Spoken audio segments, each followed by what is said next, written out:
Hey guys! Welcome to my first vlog.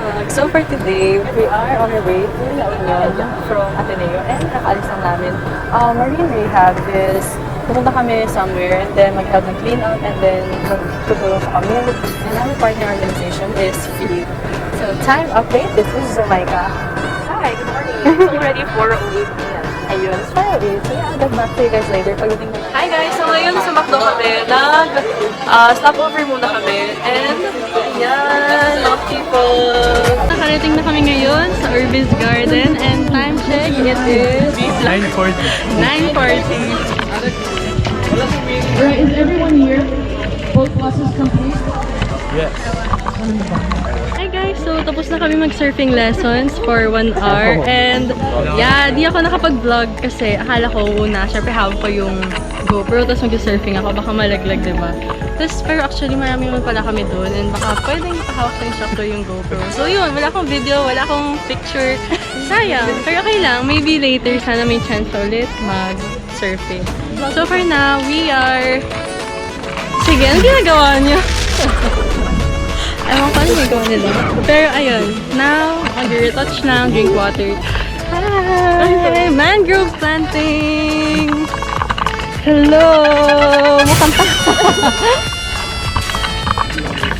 So yun guys, now we're on our way para mag-mangrove planting. I'm excited. Mamaya talaga sana ulit makapag-surfing. Pretty nice. So this is Urbiz Garden. Ganito siya. Rocky out. Ang ganda, no? Oligo chai. Oligo. Ano yung sa'yo? Normal eh.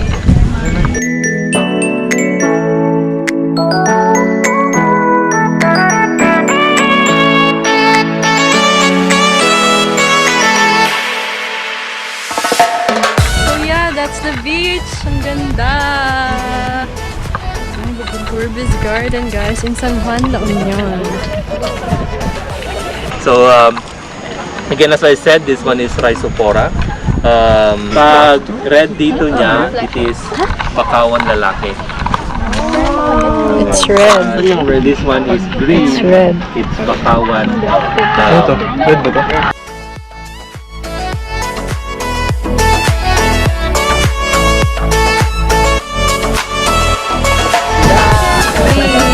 Babasahin ko muna to. Hindi ako sali kanina. No, you're gonna water it after. Squeeze and then like remove it. Remove the plastic.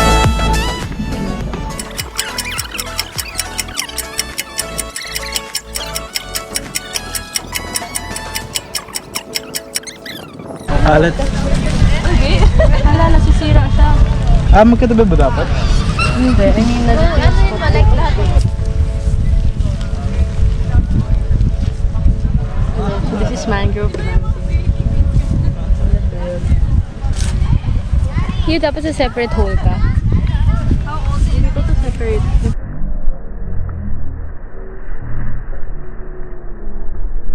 Yeah, I put mine na. Here? Yeah, that's mine. What? Sige lang, okay lang. Wag mo na ang kwan. That's mine. This one's yours? No, the other one. Which one? Nasa baba. Ito? Yeah. Just leave it. Okay lang ba silang magkatabi? Okay lang. Para may partner siya. Ayaw nga yun. Oh, girl and boy. Girl and boy sila. Yo. I'm taking photos. Look. Saan yung water?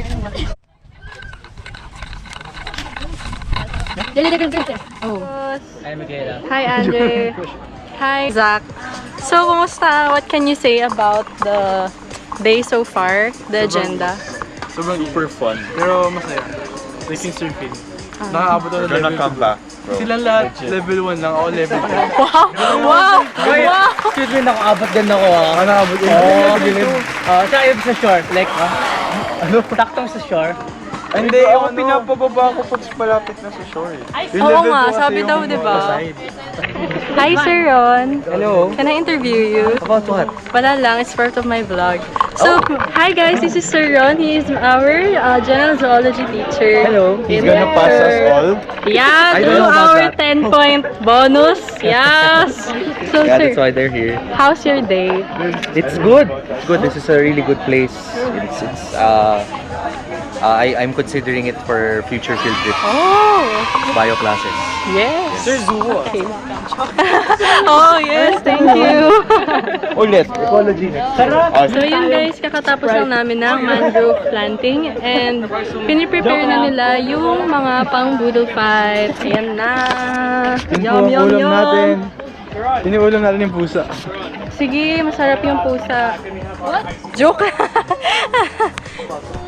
Yung pusa daw ulam namin. Grabe ka naman ako. Kanina pa ako kanya lang.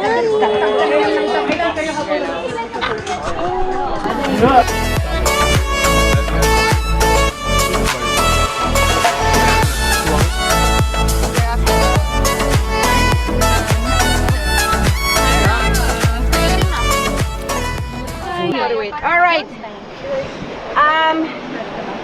How are we using to propagate corals? We are trying to work as organic as possible. Because often you have like those artificial structures, no, made out of PVC pipes, metal pipes, concrete. We tried that all. Like my chef, he's from Malaysia, Anwar. He founded Ocean Quest Global. He's a scientist. He's a kind of like a mad scientist. And he tried like to propagate corals on like PVC pipes, on metal pipes, on concrete, on all different kind of stuff.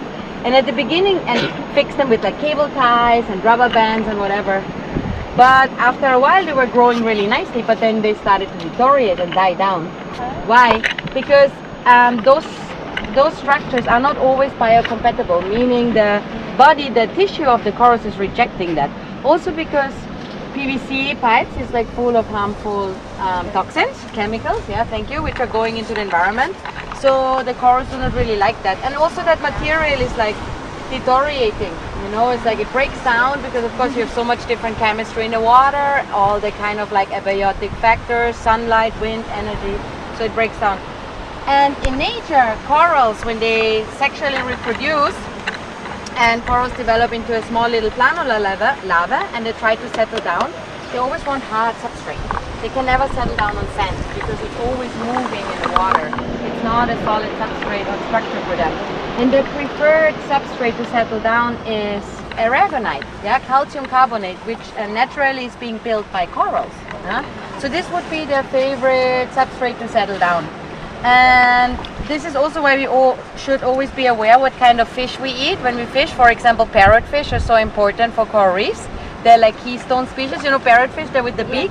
Unfortunately, in Bohol, when you go walking in the evening for barbecue, that's the main fish they're showing, yeah, because they graze away those algae, so larvae are able to settle down and grow in it. Yeah? They're like goats. Yeah, they're grazing away, and they're not only the parrotfish.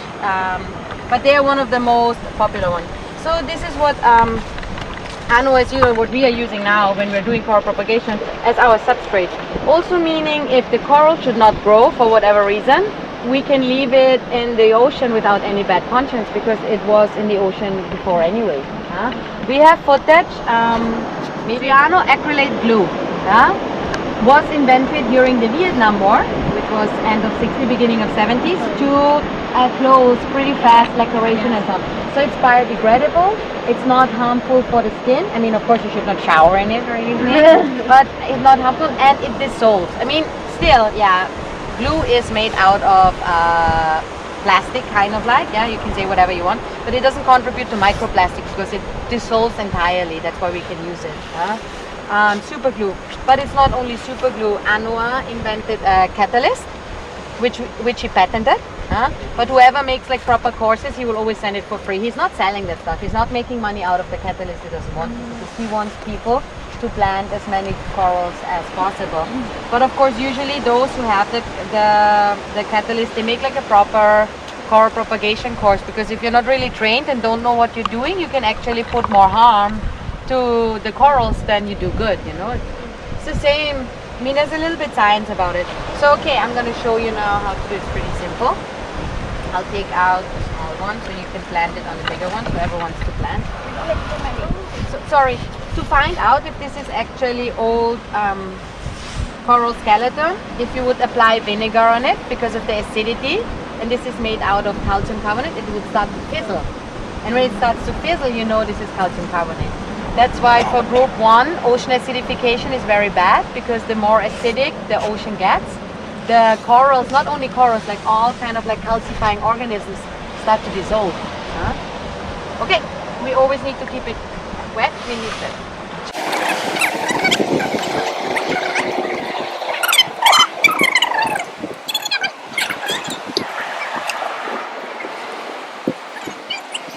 It should be small, never bigger than 1 centimeter.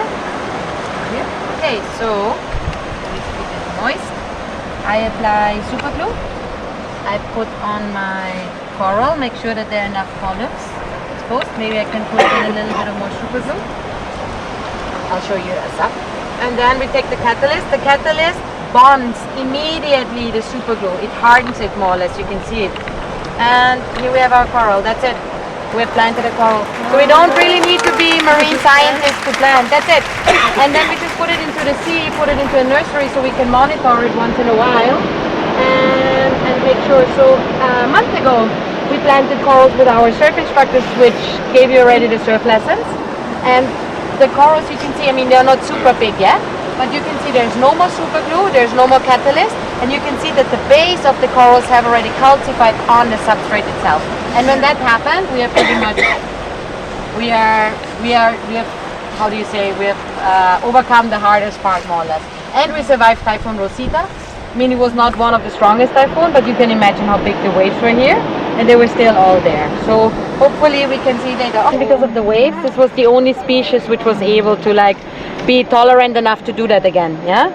And but if we go further out, we also find branching corals. So I also bought brought, I did not buy them. Potilopora, yeah, it's typical branching corals. And then we also have leafy corals. This is Pavona, and I mean, you see when you look closer, you can see they have a very beautiful shape. The polyp shape is very distinct and beautiful. Yeah, so we can plant that. I also had Acropora before, but not anymore. We planted that one already. Okay, so ready? Here if you want. I mean, 2 people can plant. Yeah, we can put one here and one here. Okay. Always keep it wet. I'll give you your. That's why we have the bucket here. I'll give you your super glue and what? Do I need to? Yeah, you have to wear gloves. Ah, I have not seen that. For your coral?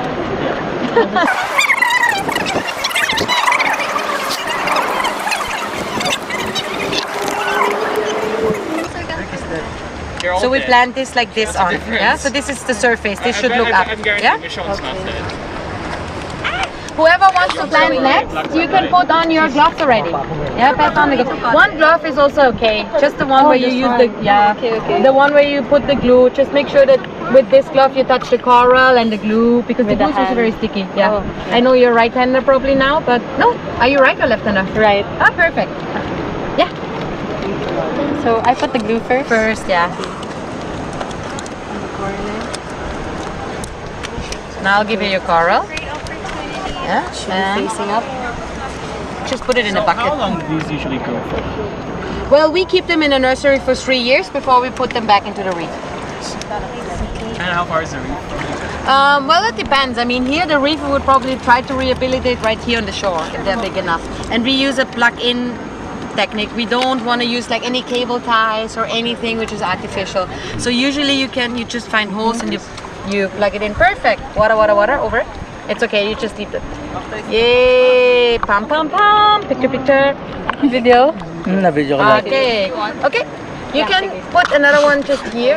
So right now, naglalakad na kami papunta sa nursery. And yeah, diba kanina? Ano ba? Diba kanina nag-aano kami? Like, attaching the substrate to the rock with super glue and putting a catalyst and everything. So yeah, we're done with that and now we're going to transfer them to the nursery. And also later, pag underwater na, our camera girl is Nika, because she's a swimmer. So I'll get back to you guys later.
So, tapos na yung pagbalik ng corals na we planted. Ngayon, pabalik na kami. I'm not sure what we're gonna do. I think others are going to shower na. But ako tatry ko if pwede pa mag-surfing. Because I love surfing! So yeah, I wanna learn ulit. So, babalik na sila. Last view of La Union. San Juan. Kaya maliligo na lang ako kasi lang, kaya tamad na ako. I was supposed to go surfing kaso wala ako maligo. And it's an hour so baka di ako umabot. Next time na yun.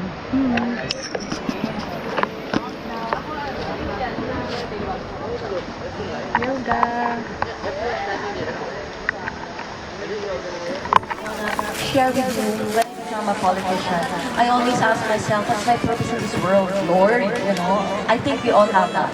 No, and then I realized that we're all stewards of the earth. And gusto ko na when I leave Mother Earth, gusto ko to pass, you know, to the next generation, better planet, better Mother Earth, kaysa sa ating kinagisnan. Correct? So I think lahat tayo, we're all stewards of the earth. Again, thank you very much and welcome to La Union.